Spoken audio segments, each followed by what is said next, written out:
360 City and County Buildings Council Chambers located at 1 Tacoma Drive, or watch live on Channel 8 and through live streaming on Burnfield's website. The public may also participate in public comment either in person or by calling 855-695-3744 and pressing *3 to be placed in the queue. Please note that if you're calling in for public comment and would like to speak on more than one item on tonight's agenda, you'll need to press *3 each time to be placed in the queue for comment. Public comment will be limited to 90 minutes total per item. The first 1 through 15 participants in the queue have 3 minutes to speak. The next 16 through 25 participants have 2 minutes, and if time remains, the next 26 plus participants in the queue have 1.5 minutes to speak.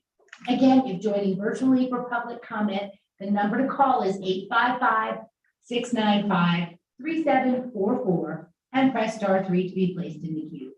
Screeners will ask callers for their first and last name and neighborhood and the agenda item the caller would like to comment on. Please call several minutes before the agenda item and press *3 to ensure you're in the queue for comments. If joining in person, we'll ask you to come up to the podium, state your name and neighborhood for the record, and the time limits will be outlined as earlier. The City Council regular meeting is called to order. Will the clerk please call the roll? Anderson. Here. Cohen. Here. Hinkle. Here. Jezierski. Here. Leslie. Here. Lim. Here. Lindstedt. Here.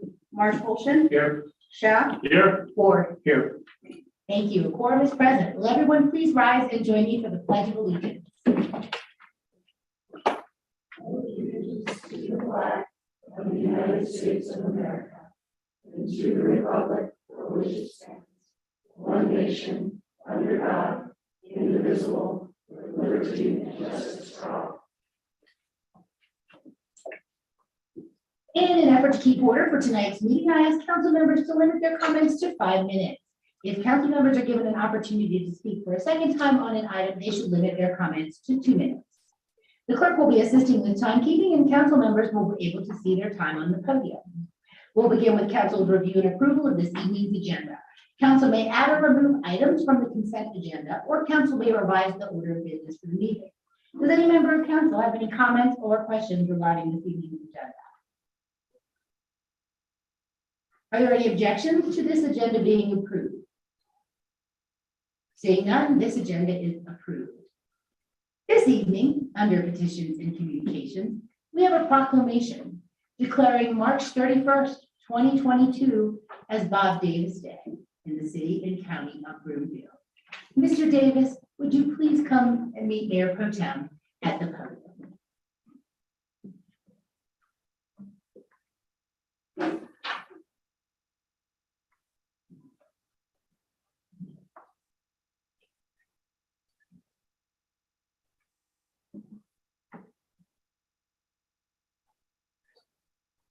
Would you like to introduce yourself, Mr. Davis?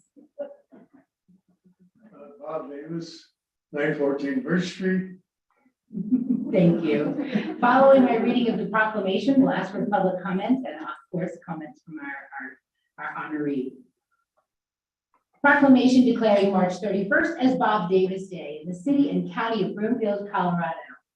Whereas Robert Bob Davis has committed countless hours, expertise, lived experience, compassion, leadership, and valuable advice to help build, improve, and support the city of county of Burnfield.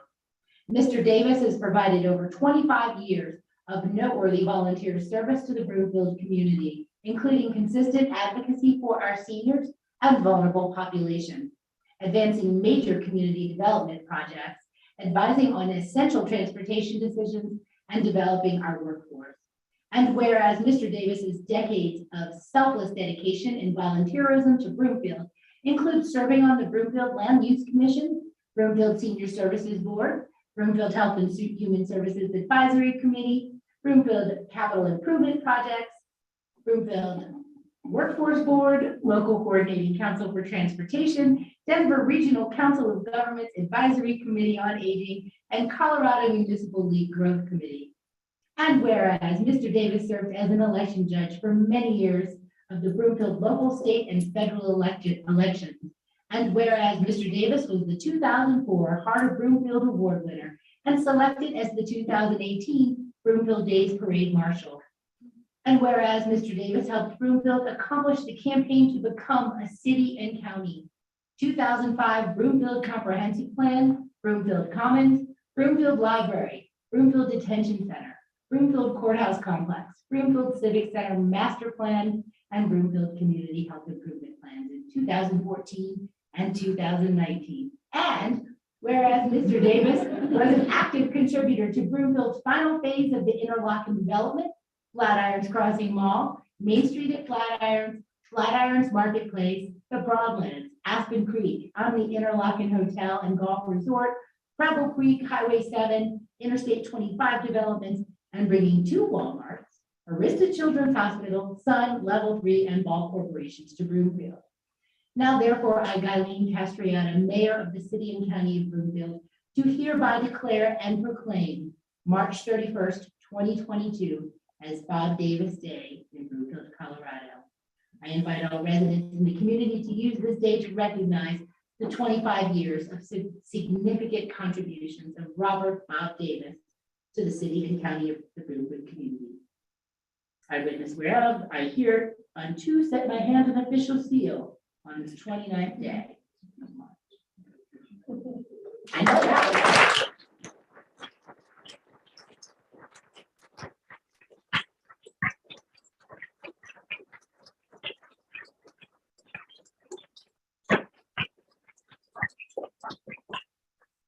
Now, before you get to speak, we're going to take public comments first. So if anyone would like to comment on this proclamation, go ahead and come up to the podium. You can actually shake Bob's hand. Mr. Casey. Good evening, Mayor Pro Tem and members of council, Dan Casey, the Director of Human Services. And I was fortunate enough to put that proclamation together. And as we started talking about Bob Davis at the very beginning of this, we thought, oh, he's had a long tenure of doing some things for Broomfield.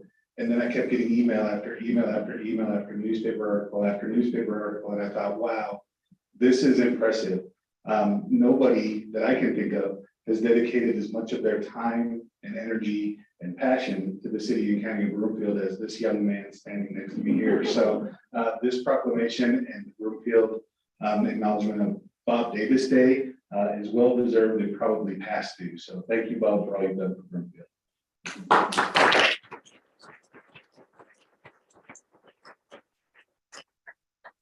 Mr. Davis, would you like to make any comment?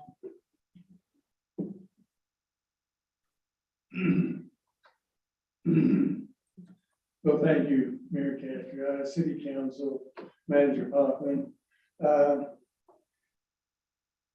It's been quite a ride, and I'm still doing it. But I just want to say that it was a pleasure. I worked for the City and County of Denver for 29 years, and all those 29 years I lived in Broomfield. And so when I retired from the City and County of Denver, I decided I should do something in Broomfield. And Bill Behrens was the mayor then, and he urged me to get on the Capital Improvements Project Advisory Committee, the CIP Advisory Committee. And that's where I started about 1997, something like that. And it just grew from there. And but all the city councils, the city administration, the members of the departments have been so supportive and so helpful that it's just been a pleasure to work with them. And I want to thank the city for this honor, and I want to thank you for all the support you've given me. Thanks.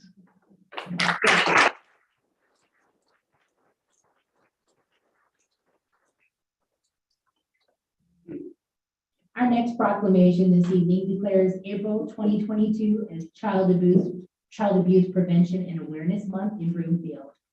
Will the representatives here to accept the proclamation please come to meet Mayor Pro Tem Jezierski? Jennifer, how are you?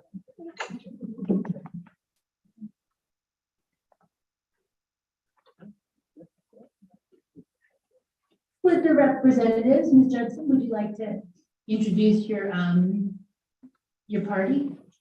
Yes, thank you, Mayor. Good evening, Mayor Pro Tem, and members of council. We are here tonight to accept the proclamation to declare April 2022, my apologies, as Child Abuse Prevention Month.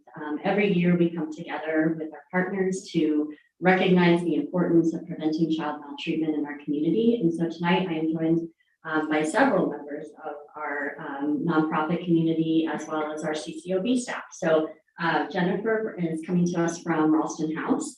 Lindsay represents CASA, one of our very important partners in our work. We have Anea is here as well. Mercy Manresa is here from Burnfield Early Childhood Council. And then Catherine Linnip represents our Burnfield Library, and Bonnie Steele represents our child welfare staff. She's our dedicated intake supervisor. So we're very excited to be here tonight, and we welcome this proclamation from the council. Thank you. Will the clerk please read the proclamation? Proclamation declaring April 2022 as Child Abuse Prevention and Awareness Month in the city and county of Burnfield, Colorado. Whereas child development is the foundation for community development and economic prosperity, and whereas children are our future workforce leaders, neighbors, and community members, and whereas research shows when children experience prolonged and significant adverse childhood experiences, such as poverty, abuse, or neglect without adequate adult support to buffer their experiences, it becomes toxic and impacts their brain architecture. And the basic architecture of the brain is constructed through an ongoing process that begins before birth and continues into adulthood. And whereas our community must address child maltreatment as a public health concern and develop strategies as a community to strengthen families. And whereas neighbors, parents, and professionals alike have the power to create great childhoods today, and whereas the city and county of Burnfield believes community action and collaboration are crucial elements of child abuse prevention.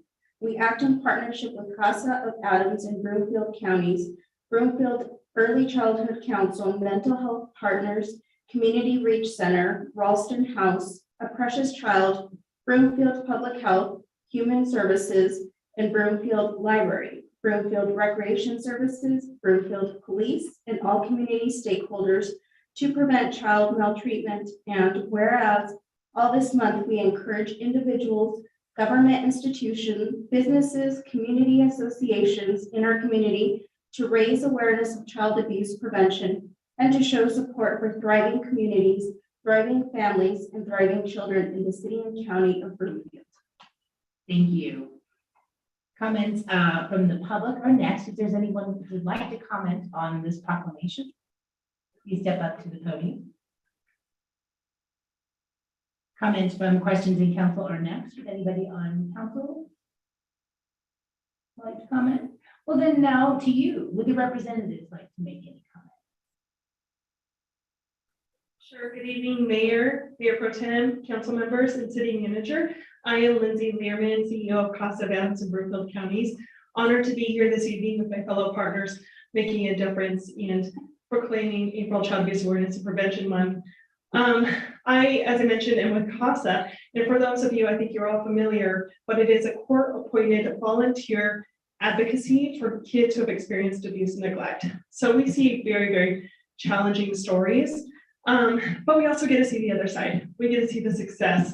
And I just want to say a sincere thank you from Burnfield community, all the way up from the leadership down to the community members who make the most significant impact on the children that we serve. It's just really incredible. We have amazing support. We have about 60 individuals from the community of Burnfield, which is huge, that are stepping up to volunteer and help these kids in need. So just thank you for all of your support, for helping with awareness and helping us to reach more children in need. Thank you. Hi, good evening. My name is Jennifer Kemp. I'm with Ralston House Child Advocacy Center. We serve Jefferson, Gilpin, Burnfield, and Adams County.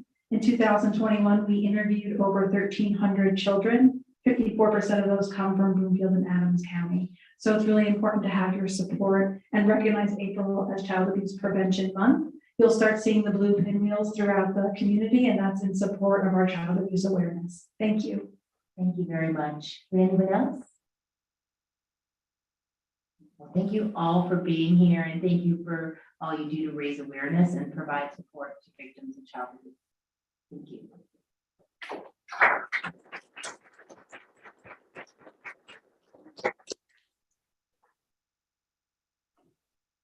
We'll move to general public comment next. This is an opportunity for the public to comment on matters other than the items already listed on this evening's agenda.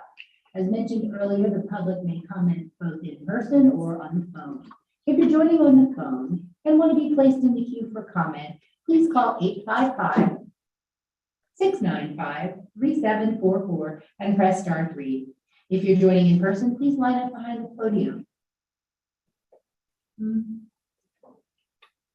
We do have one person on the phone, so we'll go to the phone.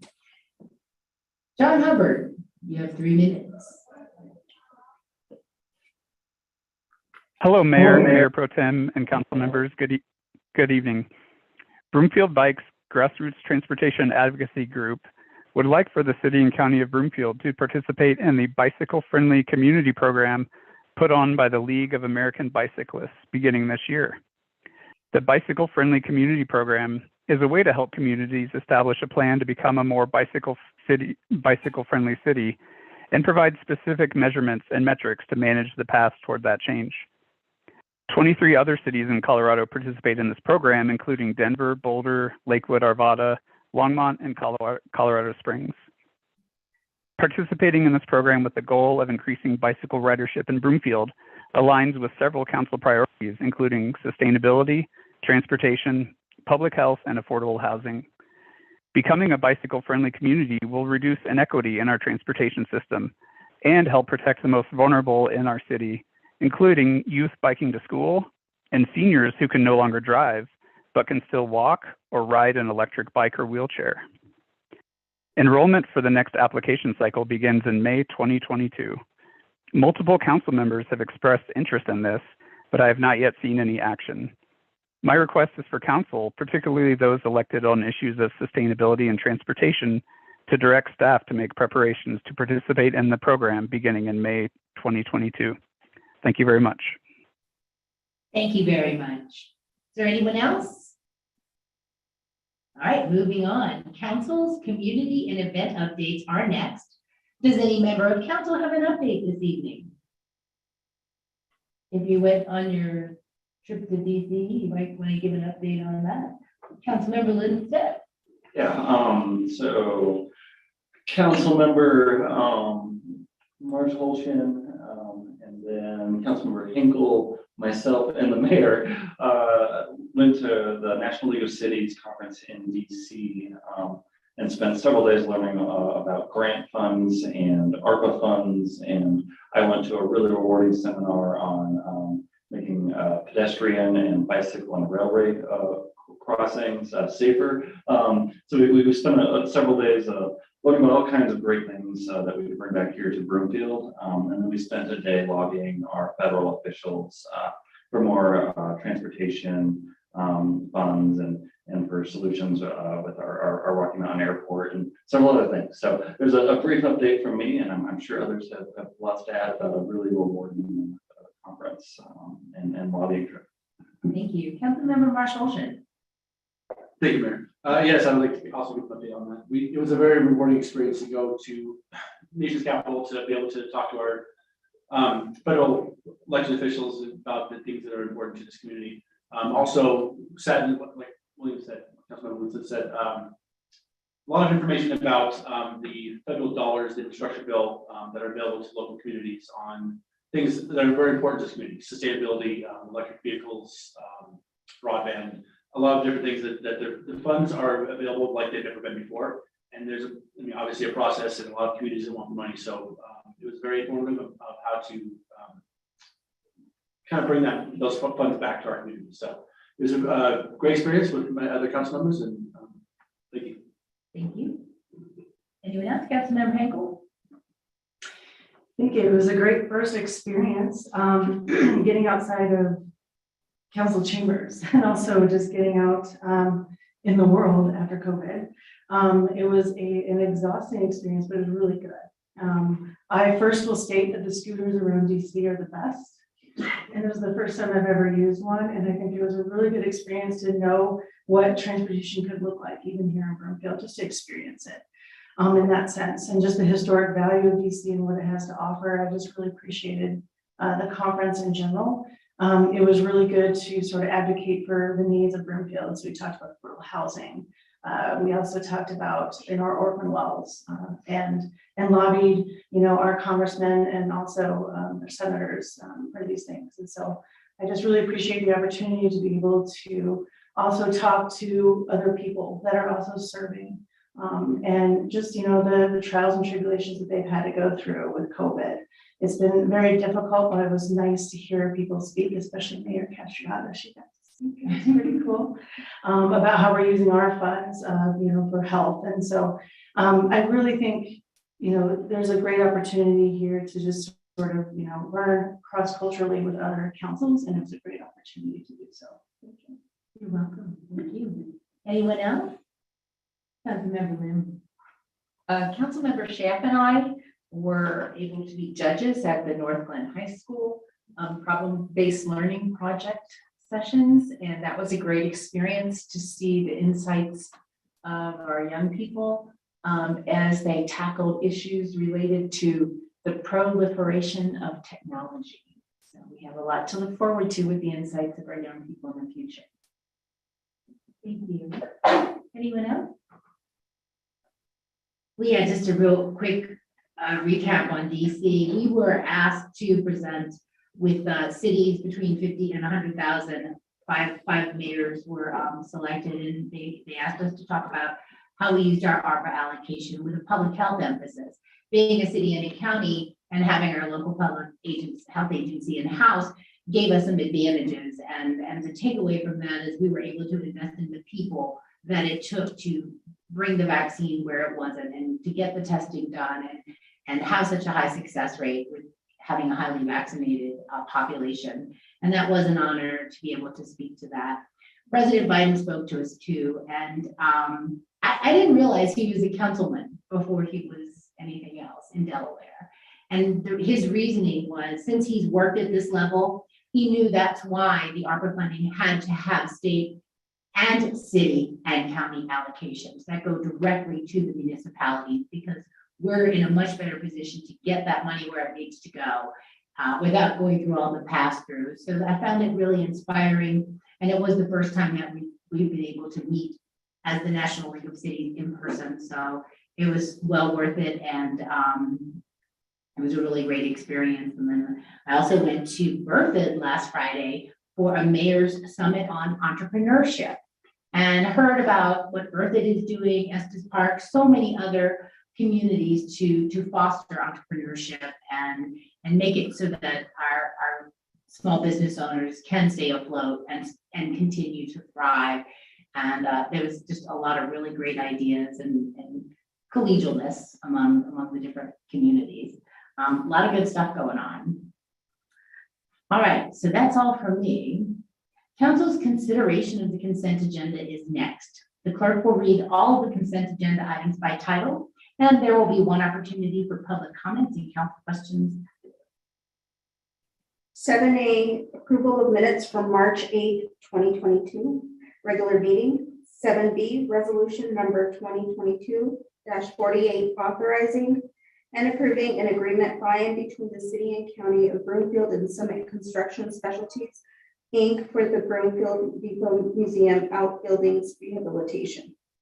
7C, resolution number 2022-45, authorizing and approving an amendment to an intergovernmental agreement by and between the city and county of Burnfield and the Mile High Flood District for final design, right-of-way acquisition, and construction of drainage and flood control improvements of the Neeson Reservoir Channel. 7D, resolution number 2022-49, authorizing the issuance of a water license to a Mile High Water Company. 7E. Ordinance number 2175, amending certain sections of chapter 13 through 28 of the Burnfield Municipal Code related to wastewater. First reading. Thank you. 7F, resolution number 2022-43, authorizing and approving the purchase of water meters and electronic reading systems from Badger Meters Inc. Yay, okay, thanks. Thank you. And that was, item 7A through 7F. We'll now proceed with public comments. Does any member of the public have any comments on these agenda items? Seeing none. Does any member of council have comments on these agenda items? Councilmember Lim? Yes, on 7B, which is the Broomfield Depot Museum outbuildings rehabilitation. There's a sequence where the original bid on February 22nd was $359,000 some odd dollars. And that was over budget.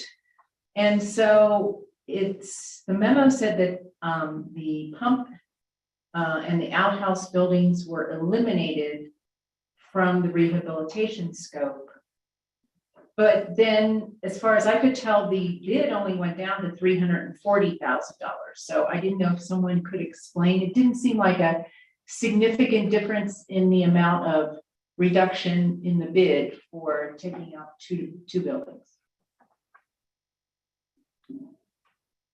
Catherine, Katie, Miss Allen, Miss Lina. Phoning a friend. I was looking at Mr. Ruger, I was thinking maybe calling him down and having him introduce us to the item. Miss Allen. Hi, Katie Allen, City and County Engineer, and I might rely on Catherine for some backup. We didn't have to bring down the budget that much, and so we were looking for the elements that were most important to cultural affairs to get it within, to get the most that we could get out of the project. And those two elements brought it down to where we needed to be while completing the scope that they wanted. I would just add to that, that the honey house is the one that we most want to preserve. All three buildings were from the Crawford Farm, but the honey house is a space that we're going to be able to use for both programming and display space. And I'm blanking on the correct word for that. So that's what we wanted to make sure that we could finish it off so it was a usable space inside, so that the public could actually enter and engage with artifacts. So that's why the choice to make sure that we can finish the inside was made, that the pump house and the outhouse are not as crucial and are not enterable. So we didn't feel that those were as important.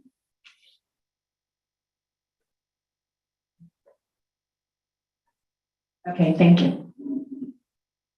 Any other council questions? Seeing none. Before asking for a motion, I want to remind everyone that item 7C is an intergovernmental agreement and requires 2/3 approval of council. Is there a motion by council that the recommendations contained in the staff reports for agenda items 7A through 7F be approved? Councilmember Leslie? I'll move the motion, Mayor. Thank you. May I have a second? Councilmember Ward? The second. Thank you. Is there any discussion? All in favor? Aye. Any opposed? That passes unanimously. We have one item for the Board of Social Services consideration this evening.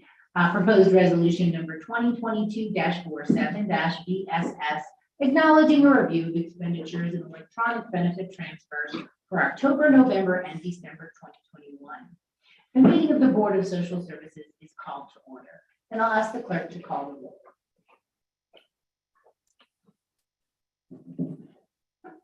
Anderson. Here. Cohen. Here. Hinkle. Here. Jaworski. Here. Leslie. Here. Lim. Here. Lindstedt. Here. Marsh-Holston. Here. Schaaf. Here. Ward. Here. Thank you. The quorum is present. Board members have a copy of the agenda memorandum, and I'll ask our staff to summarize. Thank you very much. It's the Dan Casey show this evening. Mr. Casey. Thank you, Manager Hoffman. Again, good evening, Mayor Pro Tem, and members of council. I'm Dan Casey, the Director of Human Services, and I will briefly go over the memo that you have before you and talk a little bit about our EBT expenditures for the fourth quarter of 2021 and also the close of our CCOB fiscal year. I've been here many times before, and we've talked about the 3 different fiscal years that we operate under. So this is actually the second quarter of our state fiscal year and the fourth quarter of our calendar year for CCOB and our first quarter for our federal fiscal year. So if that's not confusing enough. I just wanted to highlight a few of our main programs. So our EBT expenditures are electronic benefits transfers. Those are in our 4 major programs, our food assistance, our Medicaid, TANF, and then also child welfare, adult protection. That's where these expenditures come from. Just quickly, I wanted to highlight a few of our programs at the conclusion of a 12-month period. Our TANF program, we saw a decline in the number of households that we were serving, down about 15.9%. Food assistance has been and continues to be our largest increase in assistance. We had an increase in 2021 of about 6.6%. Medicaid also saw a big jump during the pandemic. Obviously, we have also a locked-in mandate from the federal government. So anybody that's on Medicaid is remaining on Medicaid until the end of the public health emergency. But even still, we had about an 11% increase in households for Medicaid. And then we are happy to say, and earlier the proclamation about Child Abuse Prevention Month, that our CCAP numbers have increased again, almost back to pre-pandemic numbers. So we're happy about that, and that increased about 7.8%. Overall, services and human services saw an increase of about 7.3%, and that equates to about 500 households. That's not individuals.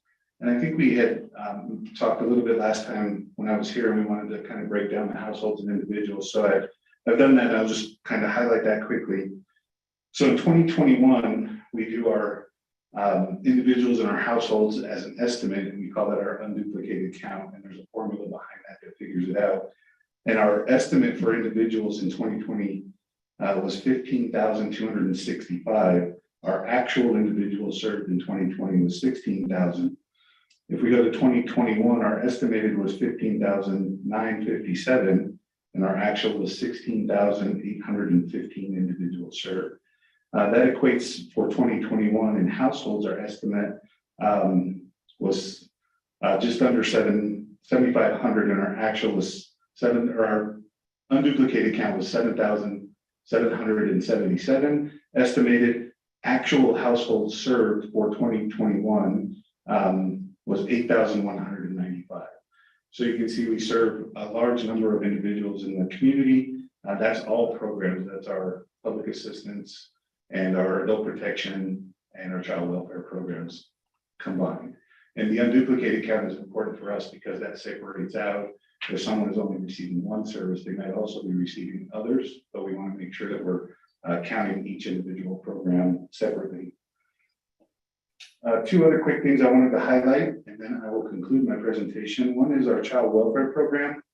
We've talked a lot about the Family First Prevention Services Act. That act was implemented statewide in October of 2021.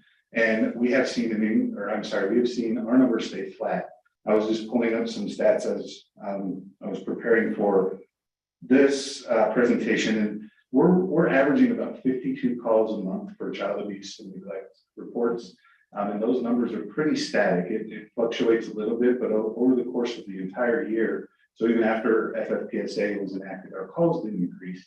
What does get improved upon is our out-of-home placements. So Family First Prevention Services Act is really designed to keep kids in a home setting, either with kin or in foster care, as opposed to a residential treatment facility.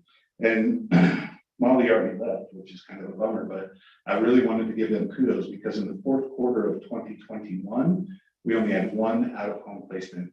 In the entire year of 2021, we only had 8 out-of-home residential placements. Those don't include our foster homes or kinship care, but we only had 8 kids in a year in out-of-home residential placement, which is pretty amazing. When I first started in this position 4 years ago, we were in the 70s. So it's a remarkable improvement for the permanency of our children in Burnfield.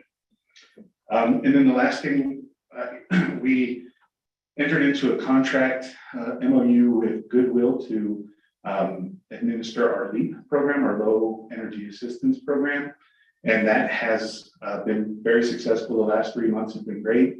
That's a seasonal program. That program will be coming to an end here shortly. And we had pretty much flat numbers across 20 and 21. There was an increase in 21, you'll see in the memo, and that's because 20, because the LEAP season in 2020 was extended by 2 months. So if we pull those 2 months out that it was extended, we've pretty much seen flat 2021 LEAP participation. And with that, that concludes my presentation. I'd be happy to take questions. Thank you very much, Mr. Casey. We'll now proceed with public comments. If anyone has any comments on this item, I'm checking online, but my internet just kicked me off. One moment, make sure there's nobody online. Anybody else got CRM open? Nobody? Okay, good. Well, then let's move on to the board members. Any board member comments? Questions? All right, then. I guess that's all. Mr. Casey, thank you so much for the update. All right, thank you. Have a good night. Next is the board's consideration of proposed resolution number 2022-47-BSS. Will the clerk please read proposed resolution number 2022-47-BSS by title? AA resolution number 2022-47-BSS, acknowledging review of expenditures and electronic benefit transfers for October, November, and December 2021. Thank you. Is there a motion?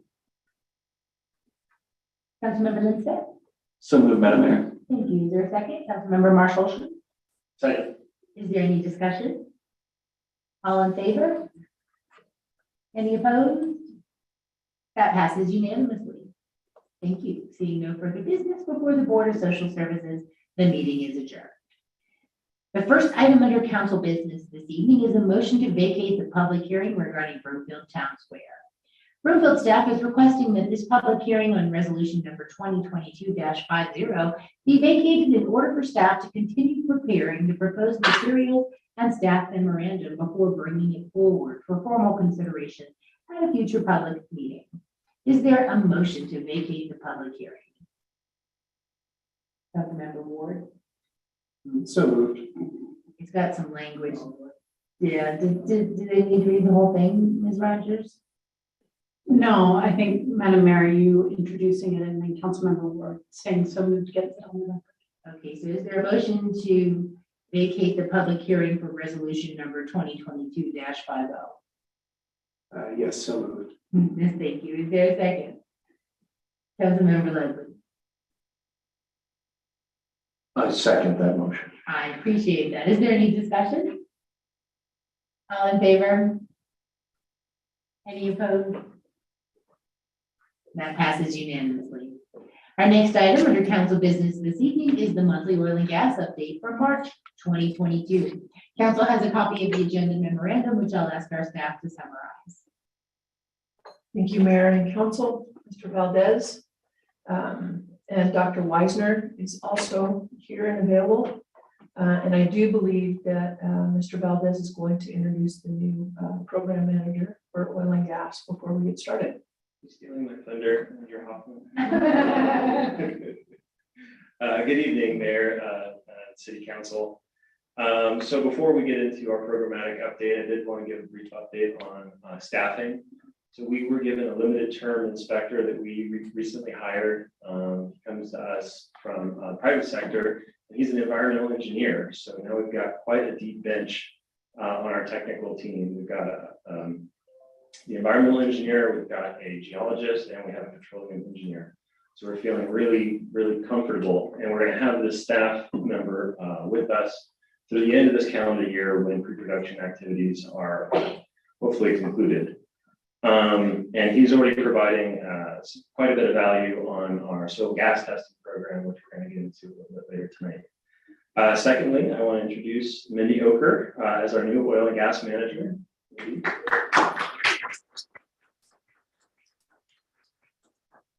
So Mindy, for those of you who don't know, has been supporting our team for about 1.5 years when we were basically a team of 3.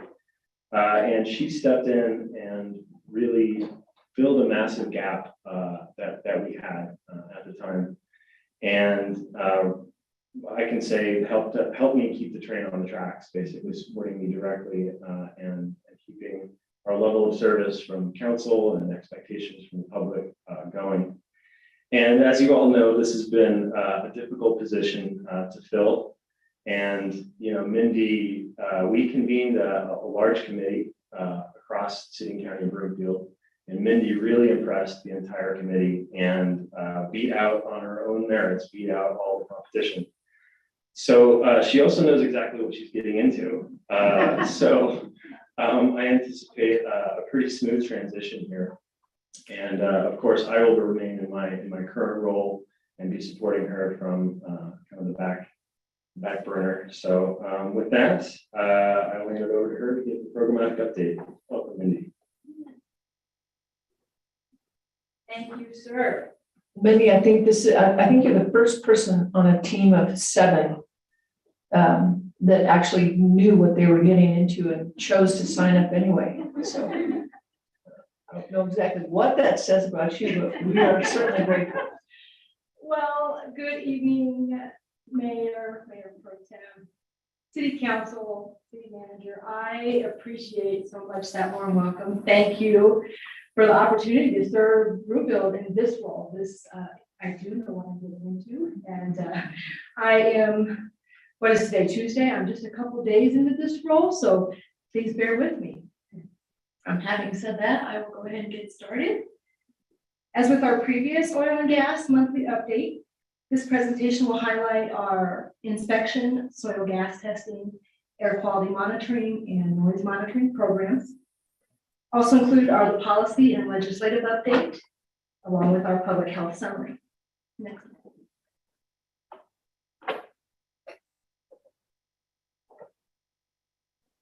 Since our last update, quarterly reports have been completed for blue chip, NRG, and extraction, and yielded 2 findings. A single finding for the NRG Shannon Roberts 1 plug and abandoned well on February 9th, and 1 finding for the extraction shut-in Vara 21-1 well on March 15th. The NRG finding specific to Shannon Roberts 1 well was reported as minor soil staining observed near the drainage plug on the crude oil tank. This tank has since been drained to address this issue. The extraction finding specific to the Vara 21-1 well was reported as minor dripping off a valve from the produced water tank. PVC plug on the produced water tank had a few drops of fluid leak out, most likely due to freezing and thawing. The plug was cleaned and tightened the same day as inspection and corrected this issue. The Q1 Crestone inspection is upcoming this week. I believe that's for Friday. The monthly drilling inspection at Interchange A was completed on March 11th with no findings. Extraction has scheduled retreatment of the hay bales for fire retardant, which is a biodegradable fire retardant, and will start to remove those unnecessary bales. They will leave a number of hay bale stacks in place to reduce disturbance from vehicle headlights. Of note, NRG's appeal deadline lapsed for the Shannon Roberts 1 on March 26th, and 3 additional wells, the Shannon Roberts 2, 3, and 4, will be added to the orphan rolls this week. We anticipate the pipeline removal project for Occidental's Priest UU 35-1 to begin in August or September of this year. And the extraction Nordstrom 19 was successfully plugged and abandoned, and active remediation is underway. Finally, as a reminder, our inspection program is still currently providing well pad coverage 7 days per week. Based on inspector information gathered from this coverage, we anticipate coil tubing operations to begin on United as early as Friday or Saturday this week. Flowback on Northwest B to begin tomorrow or Thursday for 4 wells. In addition, drilling on the 9th well out of 10 on interchange A is expected to begin tomorrow. Next slide, please.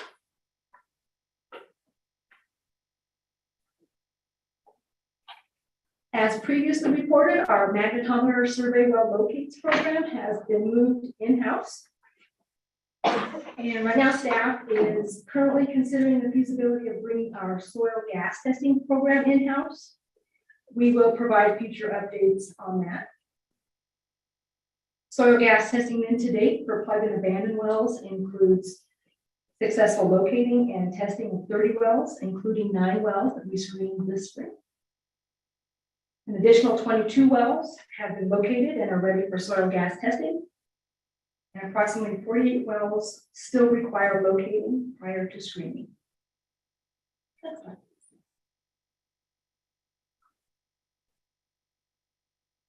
Since our last update to council on February 15th, a total of 13 trigger canister events have occurred. Note that the 3 events for United do include today's event at approximately 12:15 this afternoon. We currently await canister analysis reports for 10 of these 13 events. Ajax has shared that there is still not definitive evidence to ascertain the cause of the sensor activity at Livingston.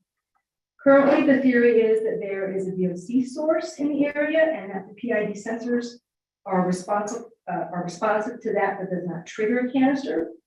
Note that all canister results so far show near baseline levels of all analytes. This would also indicate that the source is not oil and gas related, as the suite of VOCs were selected for their direct and indirect association with subsurface hydrocarbons and combustion of the same. Solvent emissions have also been ruled out. It also does not appear to be a sensor damage or malfunction issue, as the sensors in question have been swapped out and or been serviced and do appear to be functioning properly. And finally, our next AQM update is happening on June 28th. It's been rescheduled from the May 21st session. Next slide, please.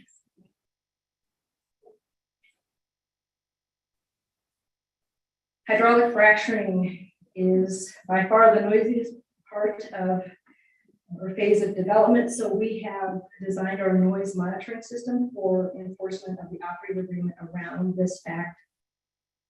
We have a weekly call with our noise consultant who continually monitors sound data and looks for exceedances. Of the 3 noise complaints that we've received related to frac operations at United, all 3 have been researched and confirmed as non-exceedances. Burnfield is still proceeding under the dispute resolution clause of the operator agreement to resolve our previously alleged violations, the 6 at Northwest A and the 1 at Northwest B. Next slide.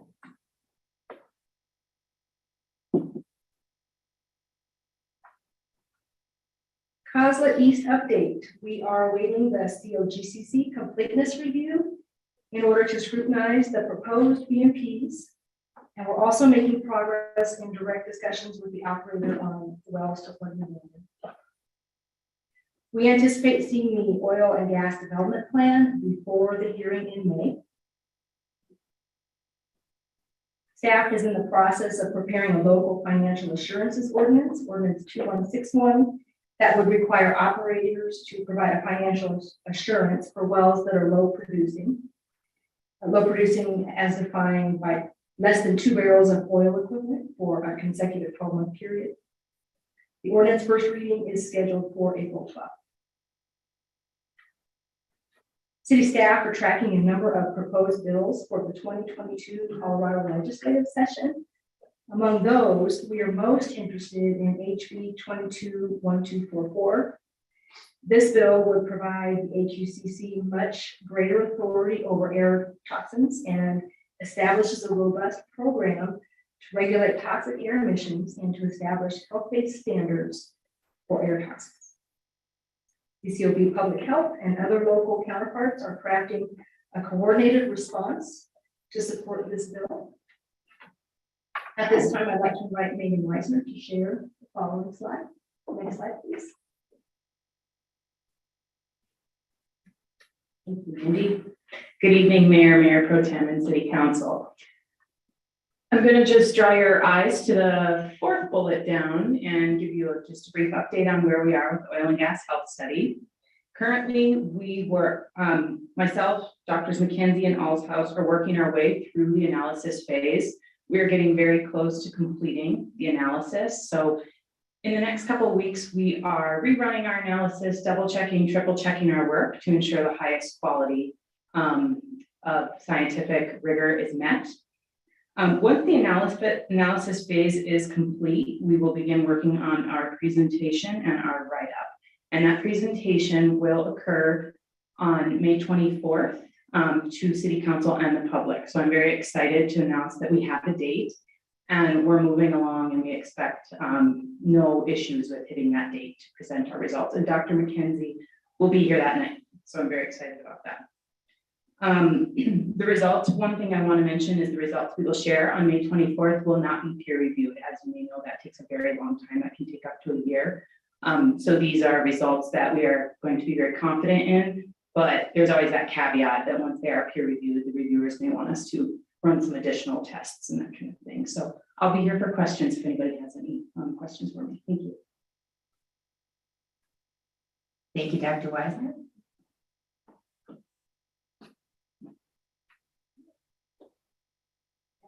Concludes our presentation from March. I'm happy, I'm going to say we are happy since there's three of us here to take any questions or comments at this time. She does know us. Yes. No, well done. You're very, I liked it. Thank you. Next is public comments. Anybody have any comments on this item? Thank you for getting me emergency internet. I guess there's an outage. So we don't have anybody online. So next are questions from City Council. Any council members like to go? Councilmember Lim?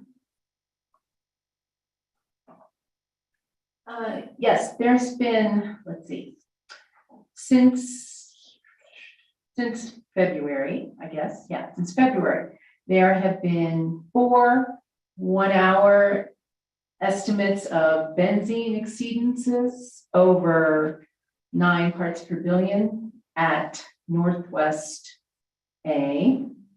And there have been 2 1-hour estimates of benzene exceedances, which have been close to the 9 parts per billion exceedance number for the ATSDR standard. Let's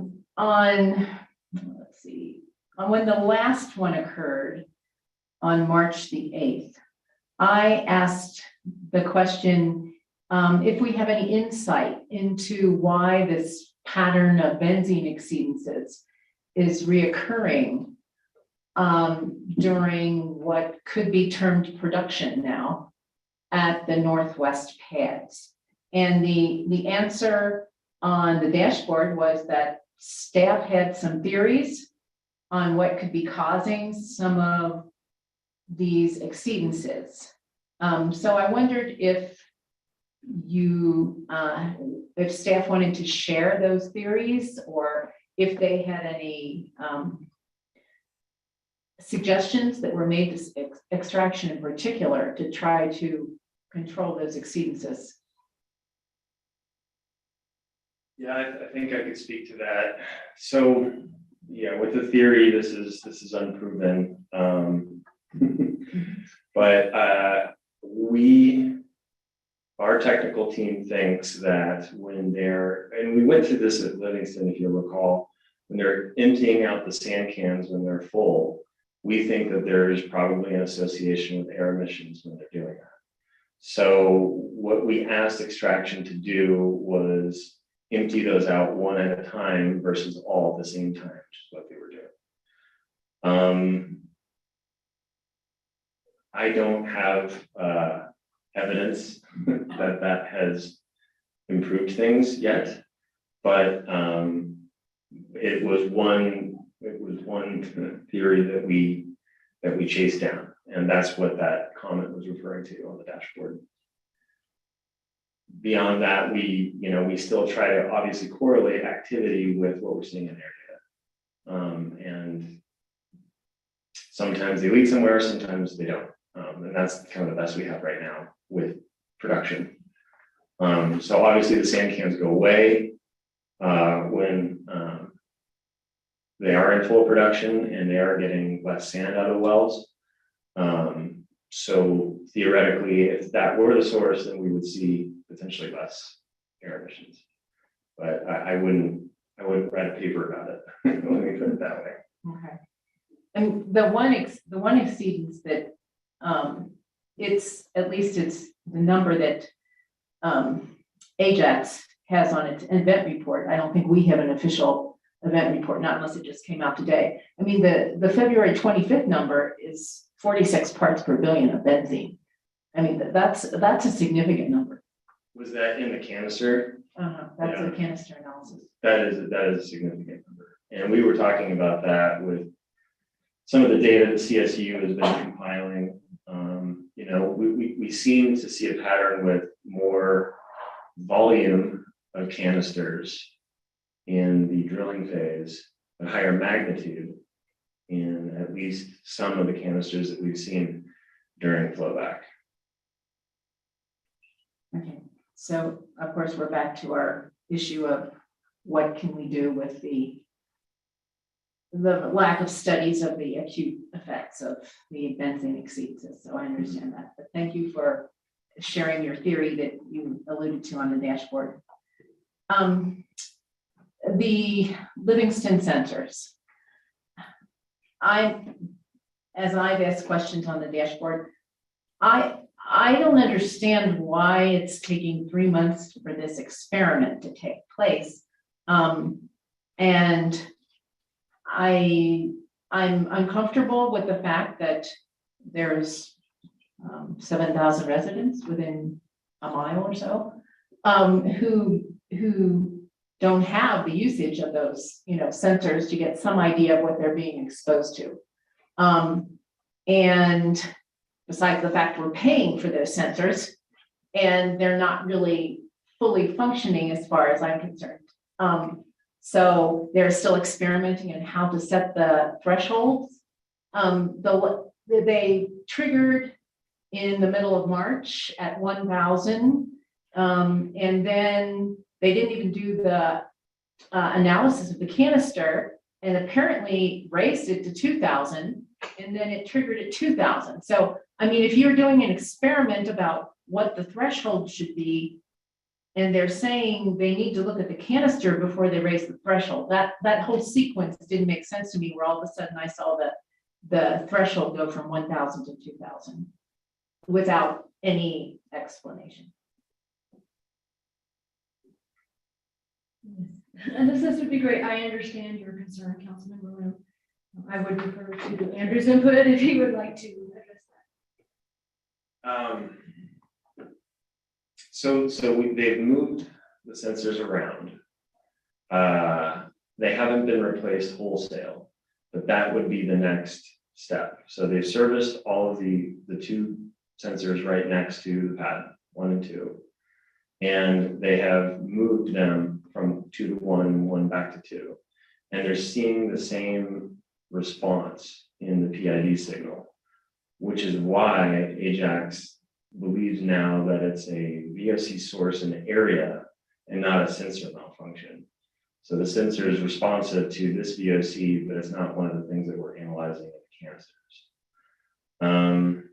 If the direction is to spend more money and re-equip or buy entirely new sensors, we could do that, or we could try to get more sensors from other parts of the network and put them there to, again, test the theory that the sensor is the issue and not the and not a local source.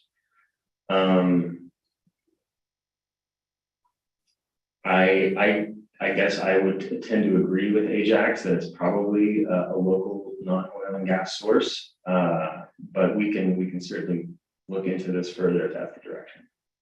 What's the theory as to why this local non-oil and gas source that's reaches 2,000 total VOCs suddenly appeared starting like at the end of January? Yeah, I don't know. Nobody knows. If you recall, we tried to chase down this acetylene question, with Livingston a year or so ago, and never really got to the bottom of that. And we did dedicate a fair bit of resources towards trying to tease that out, and we didn't get anywhere.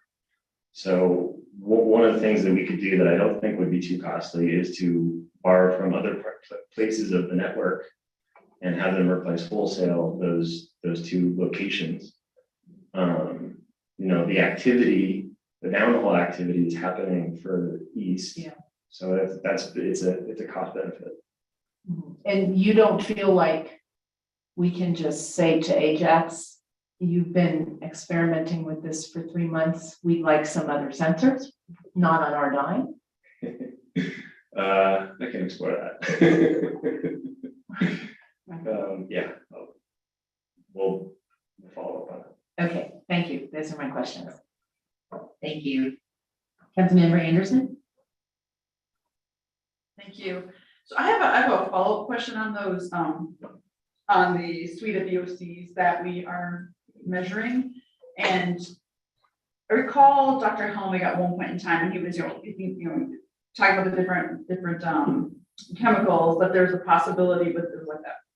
It was quite wrong, but with the PTRMS or something that there was a way to hone in on. If you saw something that was unknown, that you could actually then dial in on it and figure out what it is. Like I can't remember exactly what we, or the gas chromatography, I don't know. And I don't know if there's a possibility that we're like it is an oil and gas chemical, but we just didn't select it as one of the original ones. And did the scientists weigh in on? Nobody knows last week. It was gonna be a smooth handoff, I promise you. No, that's. Mindy was on for spring break last week, so this was discussed in our quality monitoring call. Yes, so the suite of VOCs that we look at in canisters were selected by Dr. Collette at CSU. And, I have never seen Dr. Collette stumped before, and he was saying quite definitively on our call that if it's this theory that it's a local VOC in the area, that it's not oil and gas related. And that means, raw hydrocarbon emissions and also combustion. And they also went down as kind of solvents emissions rabbit hole.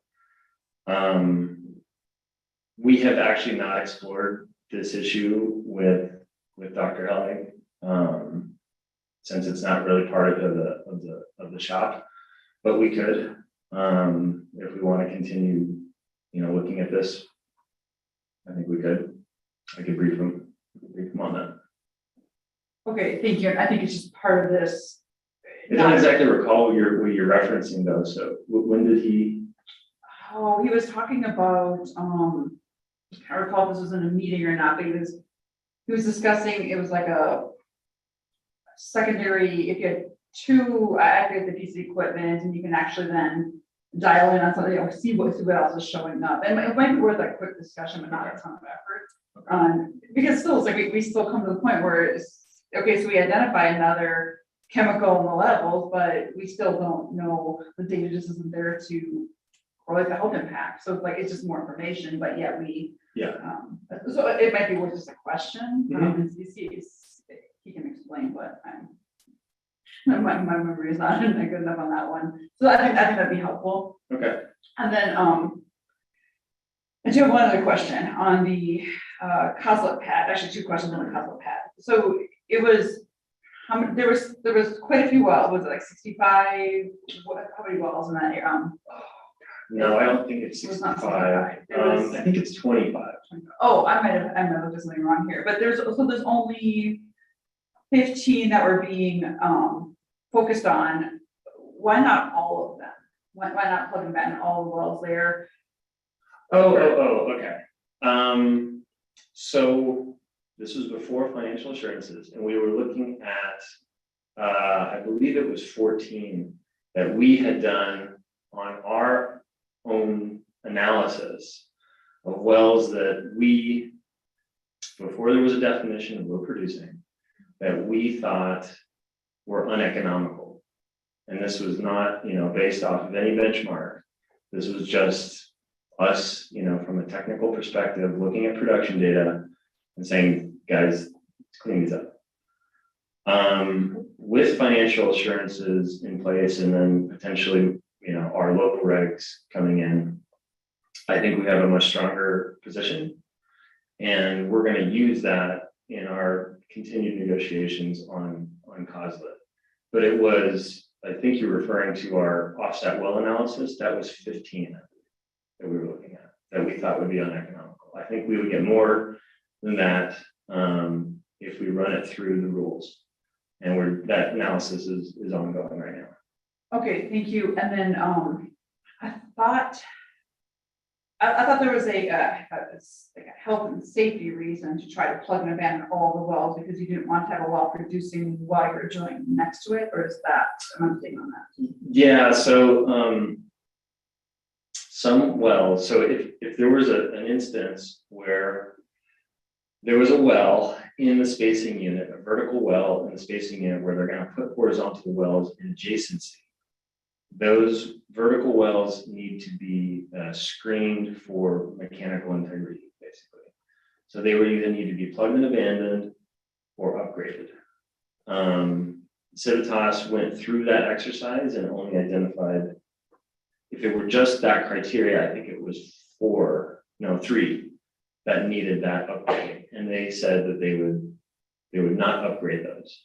But again, I think we have a stronger hand to play with the financial assurances. Okay. Thank you. I think that is all my questions. Thank you. Thank you. Any other council member questions? All right, well, thank you all, Megan, Mindy, and Andrew, for the update this evening. Thank you.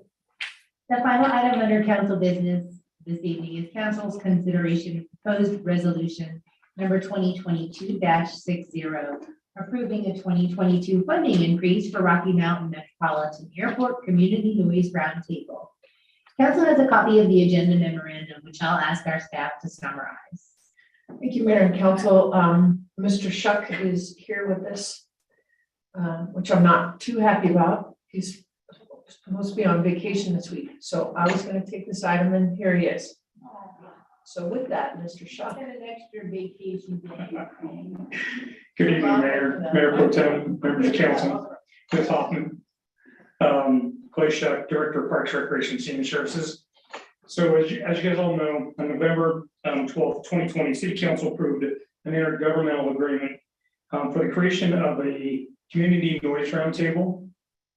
This was in coordination with Jefferson County, Boulder County, Urbana, Westminster, Louisville, and Superior. So the CNR has been going for just a little bit over a year, I believe.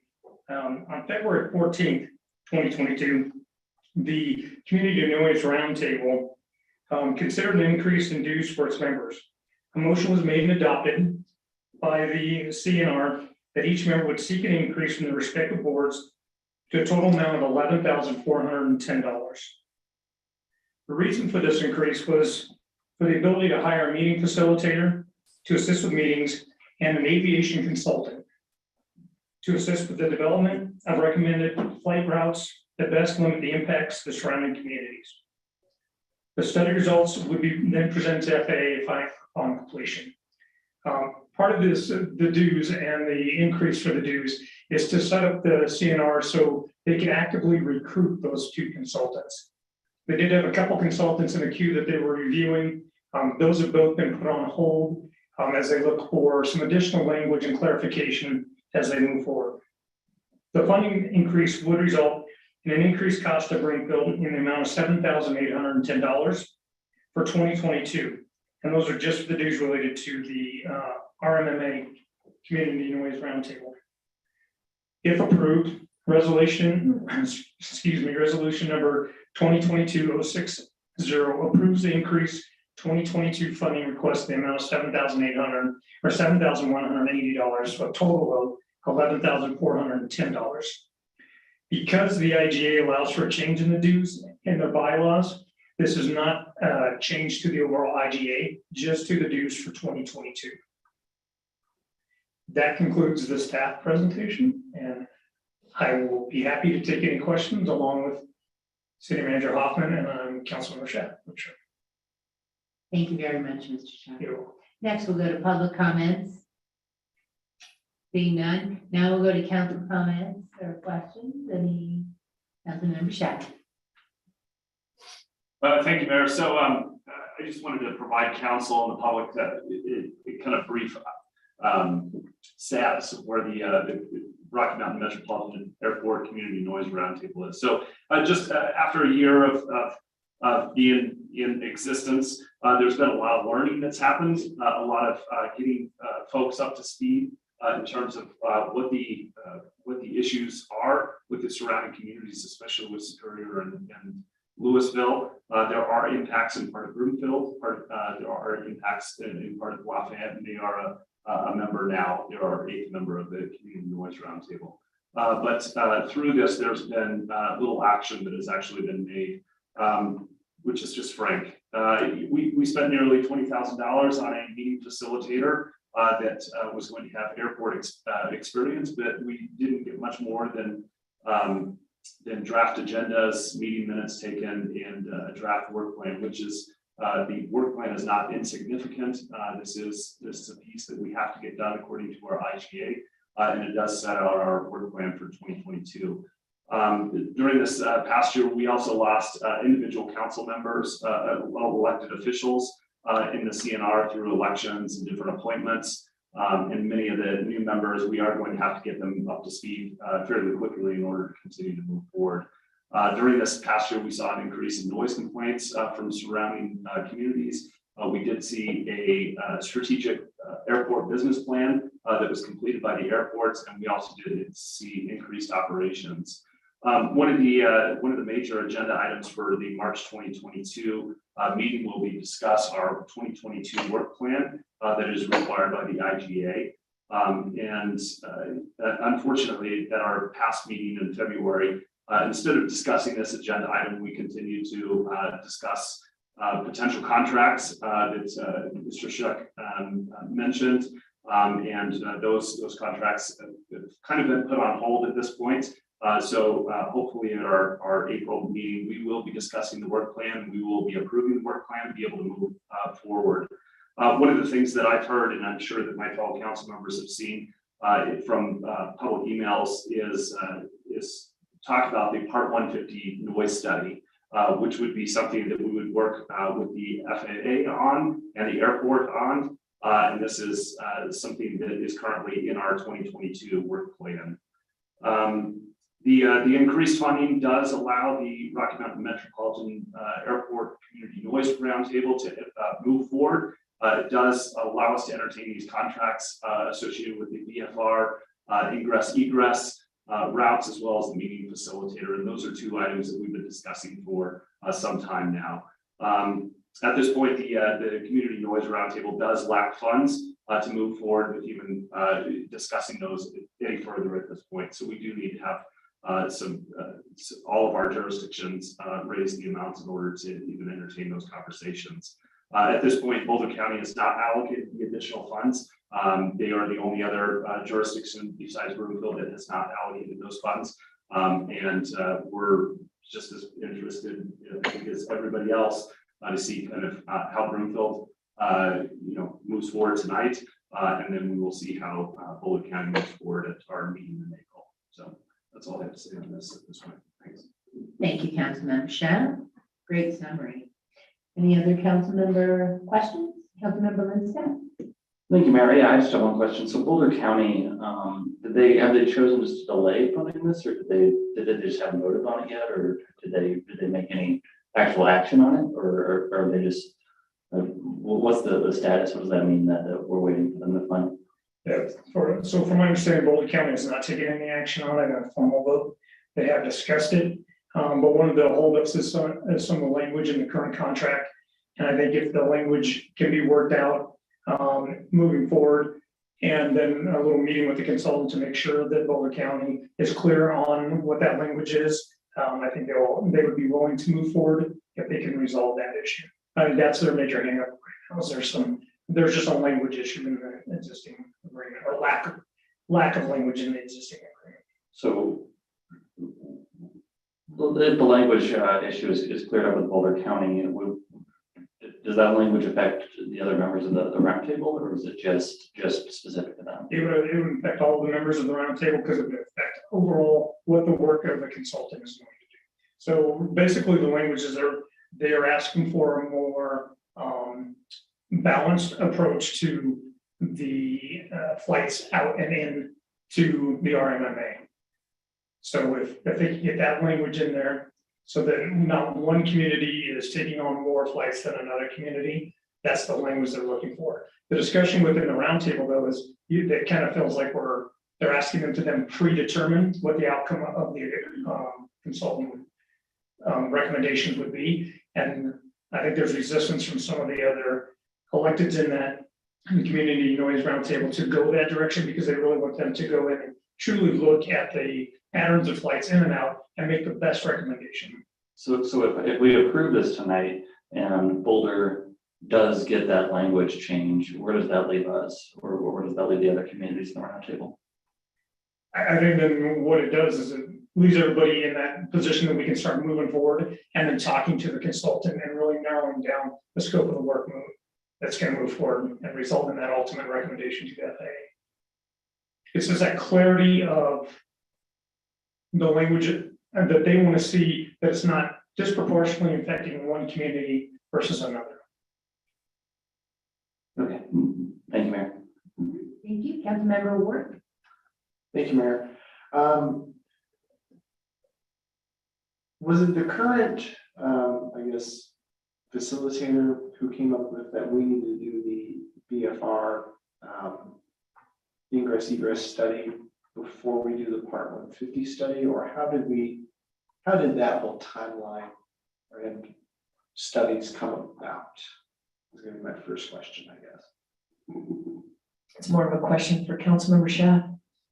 Yeah, I can answer that. So about 3 years ago, I believe, roughly 3 years ago, Superior and Louisville engaged ABC x2, which is a consultant in the aviation world.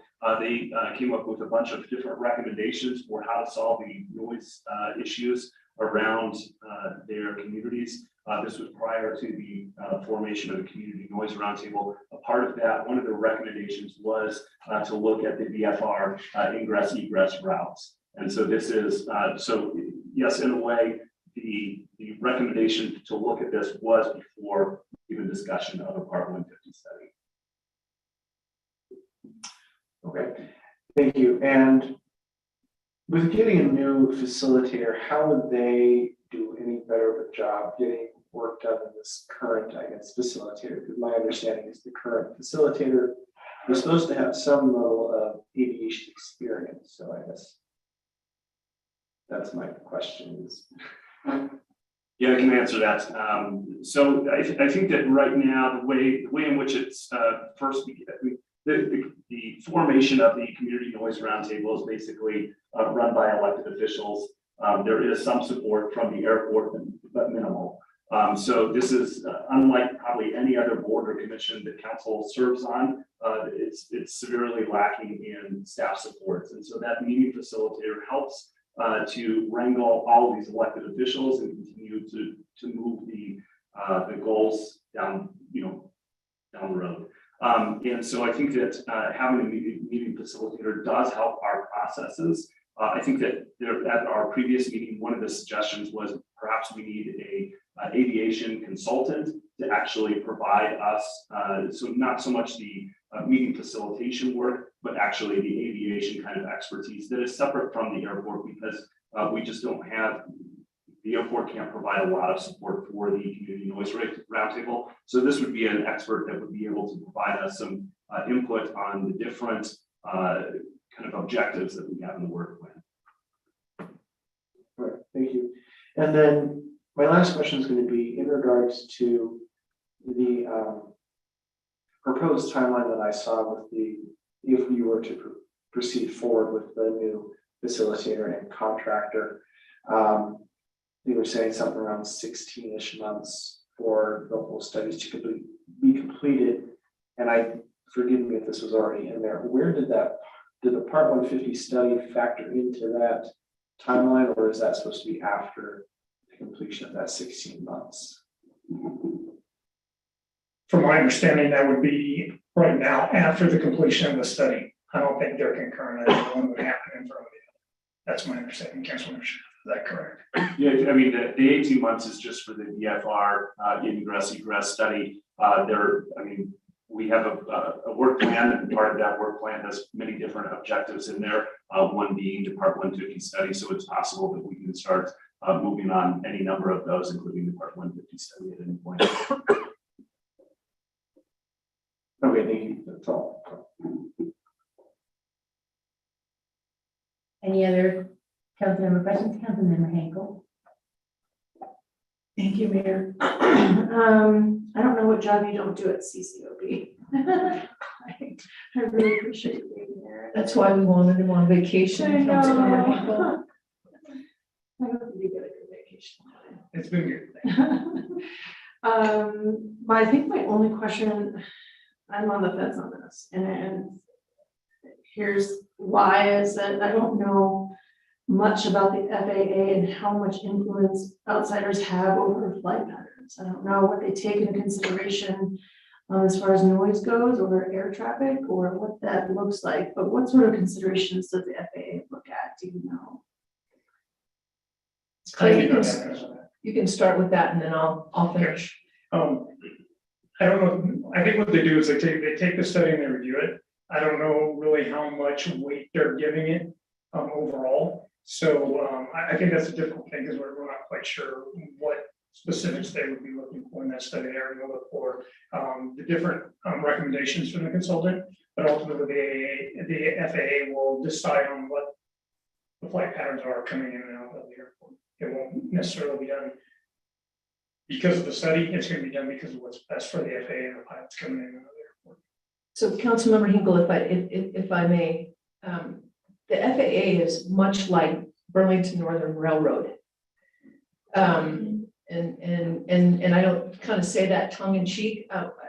Literally, they are independent of all other types of authorities. So the FAA charged local municipalities for the noise table. The impacts, I can't remember which council asked what, so how does it move the needle? Whether you get a new consultant or have additional conversations, what will you actually influence and or impact the FAA? All indications are no. Congressman Goose has been working for 3 years, Mayor, three years, maybe a little more than that, with the FAA specifically on those noise issues. So until you have a tower, and we know that the majority of complaints that come in are from prop planes. Councilmember Schaaf and I can't remember, we were on I don't remember that event that we were, it was the fish fundraiser. And we were standing outside and it was just in full force. There was probably 6 or 7 of them that had come over. So the beautiful thing is it's a flight school. The difficult thing is it's a flight school. So again, it's the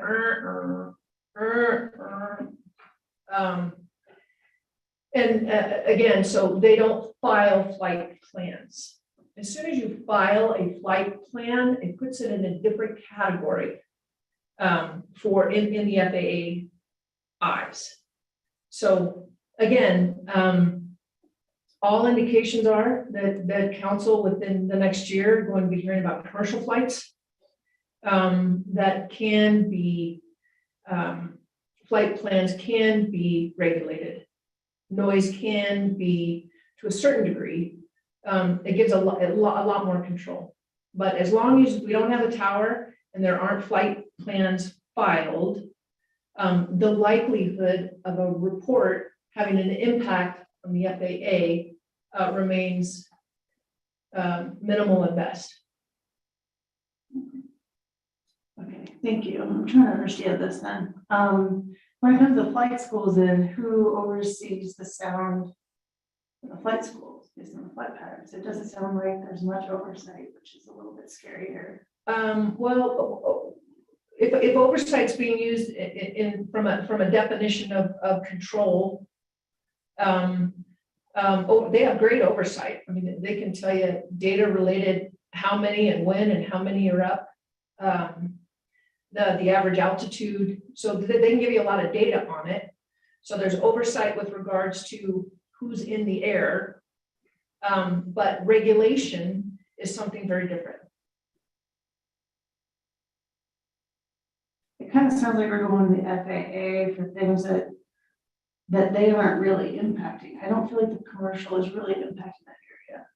And we're going to the FAA and we're spending money on going to the FAA over things that, and maybe Councilmember Shack can, shed some more light on this because I have not been attending the roundtable, but I feel like we're going to the wrong entity with the wrong amount of money and with, I don't know. I'm just frustrated. I'm frustrated for the people that do have to hear these sounds, so I do feel for them. At the same time, it seems like we're trying to regulate in the area where we don't have much say. Where we should be regulating is an area where our flight schools could be impacted. So I don't know if Councilmember Shack can answer maybe some questions about that. I need to put you on the spot.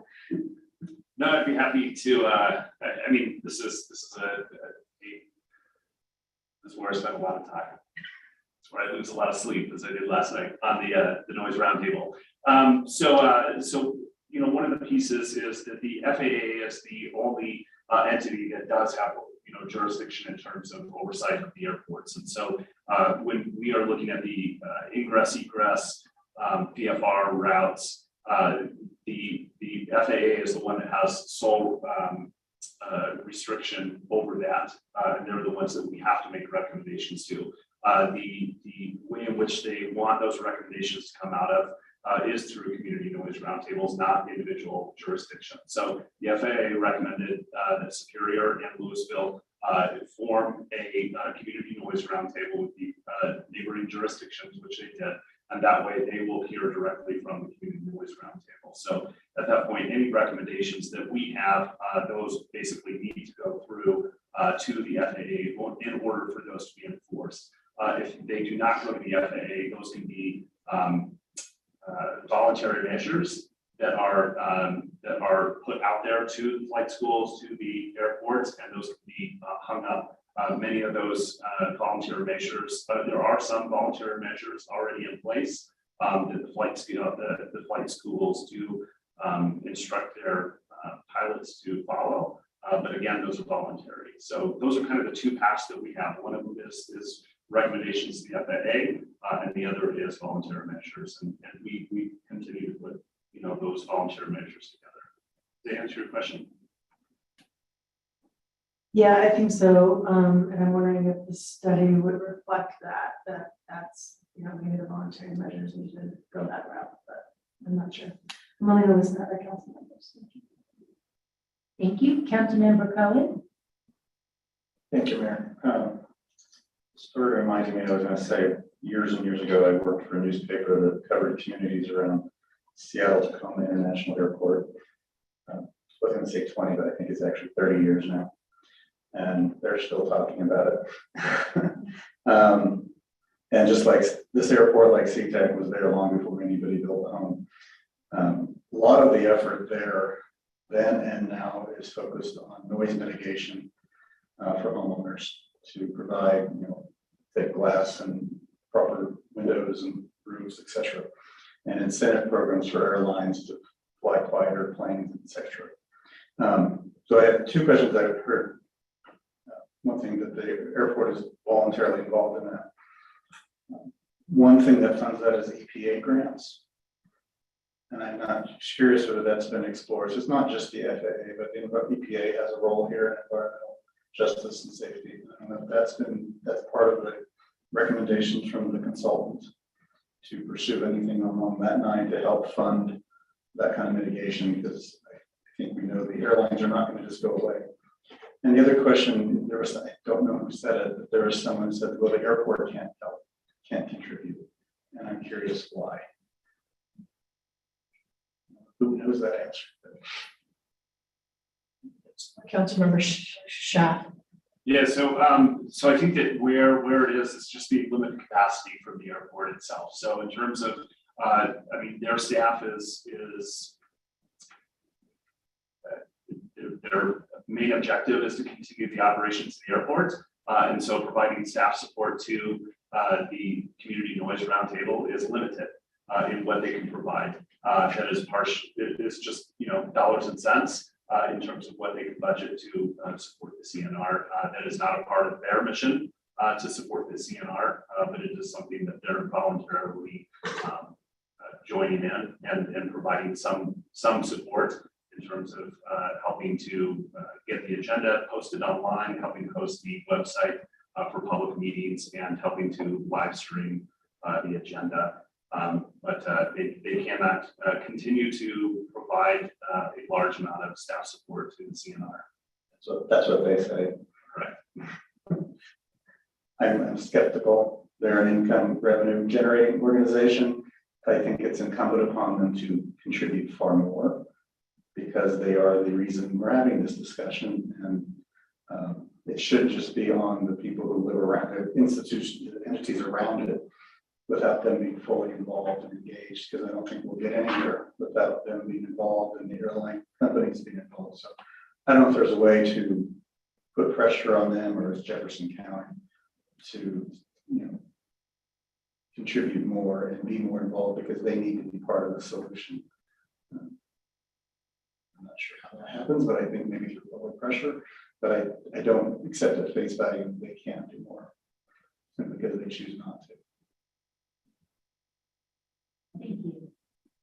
Mayor Pro Tem. Thank you. Yeah, let me provide a few bits of insight, because I was involved with the RFMA for its inaugural year. And I will say, Councilmember Cohen, the airport did, they have been involved over the year. They have sort of facilitated a lot of this, probably a lot more than what the actually paid facilitator did for the first year. And they've sort of driven the agenda to a large extent too. So this is not like they haven't been doing participating or contributing, I guess, to this roundtable so far.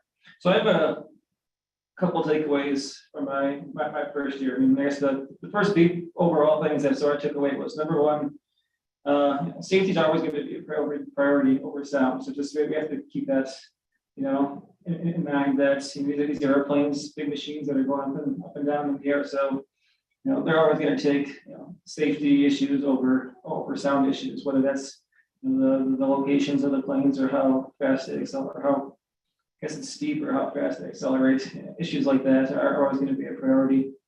And then number two, we have to keep in mind that what we've been told is that any change to flight patterns are causing greater ripple effects across the entire country. So it's a very complicated process to even change, one or two things. It has a butterfly effect that can be huge. So it's not as easy as making a recommendation to move some flights from A to B. That could be something that changes, something over on the East Coast, I guess. So it's a complicated process, and not necessarily.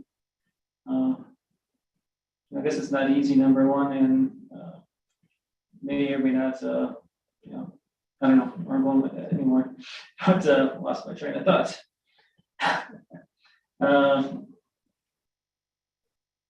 Although, and I will say, we haven't, definitely, as Councilmember Schaaf mentioned, Not a whole lot of progress over the first year. I mean, definitely was a big learning curve for myself. I think everyone else that was involved in that process to sort of get a understanding of what the airport does and what the issues were. Superior and Louisville have been involved in deep into this for the last a number of years, but a lot of the other entities that were involved, this was really a learning curve for us and for myself particularly, I think Councilmember Chef as well. So that was definitely part of it. What we've heard that it's, I guess, unlikely that that this council, that this roundtable, is going to affect any change with the flight patterns. I guess that's unknown right now. But given the amount of money, it's relatively low amount of money that's being asked for here.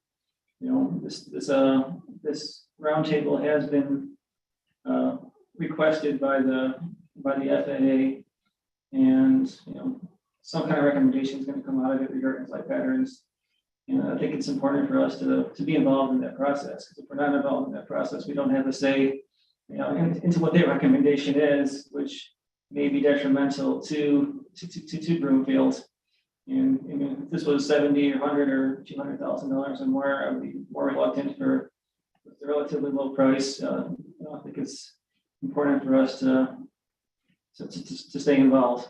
And also, I think Councilmember Schaaf touched on this just briefly, but beyond the flight patterns, I think that the roundtable has had a positive effect on requiring or sort of having the airport actually listened and to some extent try to make some changes that it can make itself.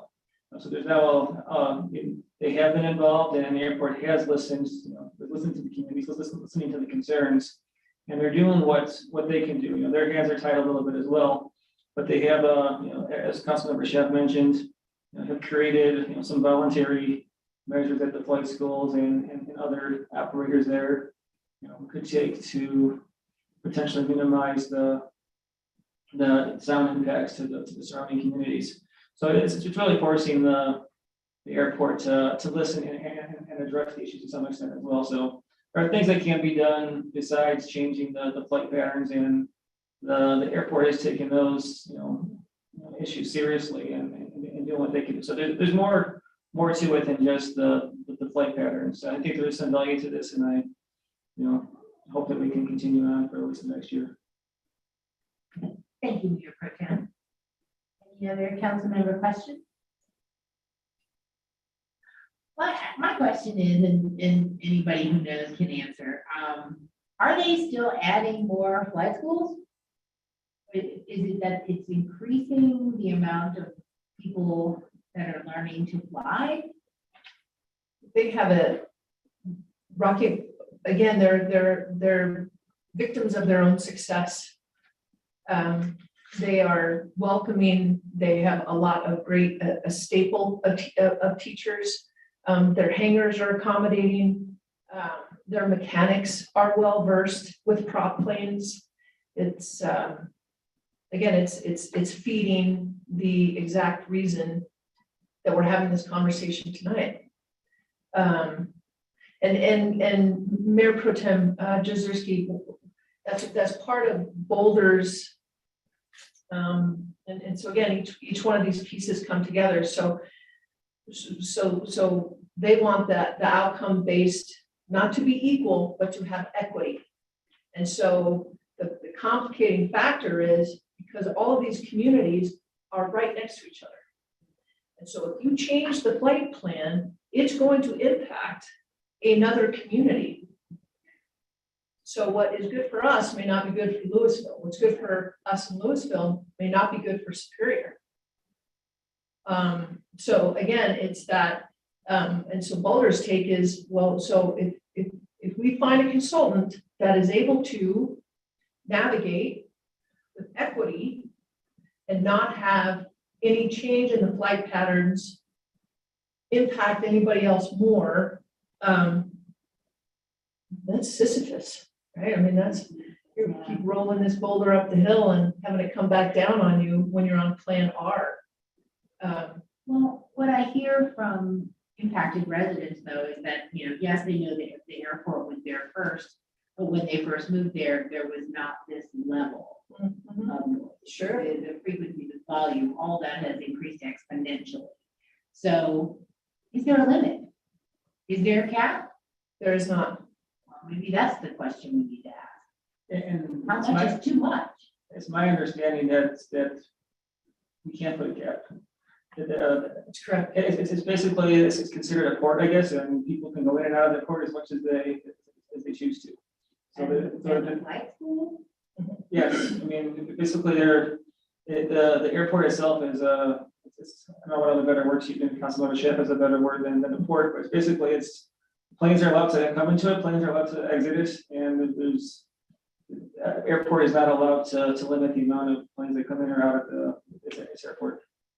It all transitions, it goes to the next tier of regulatory nature, when you have a tower and you have to file your flight plans. Then it becomes a completely different beast, if you will.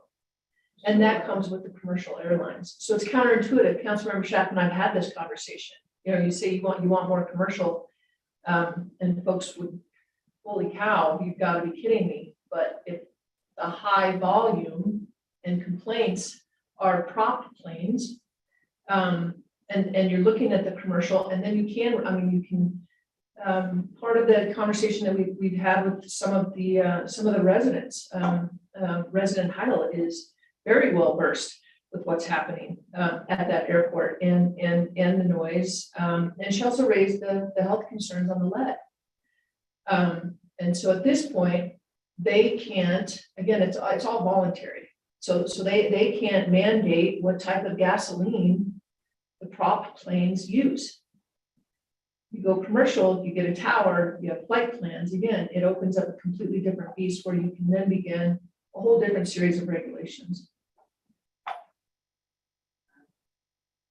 Yeah. I really don't have anything else to add to that, but it just seems like there should be a limit. But I don't understand. Okay. I guess next is council's consideration to propose resolution number 2022-60. Will the clerk please read proposed resolution number 2022-60 by title? 11C, resolution number 2022-060, approving a 2022 funding increase for Rocky Mountain Metropolitan Airport Community Noise Roundtable. Thank you. Is there a motion? Councilmember Shah? So moved. Thank you. Is there a second? Councilmember Ward? Second. Is there any discussion? All right, all in favor? Any opposed? That passes unanimously. The city and county attorney's report is next. Ms. Rogers, do you have a report? I don't. Thank you, Mayor. Thank you. The city and county manager's report is next. Ms. Hoffman? It's only going to take us till 9 o'clock. What are you talking about? Just kidding. I'm trying to get a record here. Even Mayor Pro Tem was like, it will, as long as we're up by 9, we're. Okay. No, Mayor, thank you. Thank you. There is no legislative update or any business before the Burnfield Urban Renewal Authority or the Arista Local Improvement District Board of Directors this evening, and there are no special reports or requests for future action. That concludes the items on this evening's agenda. Is there any other business to come before council? There being no further business, the council meeting is adjourned.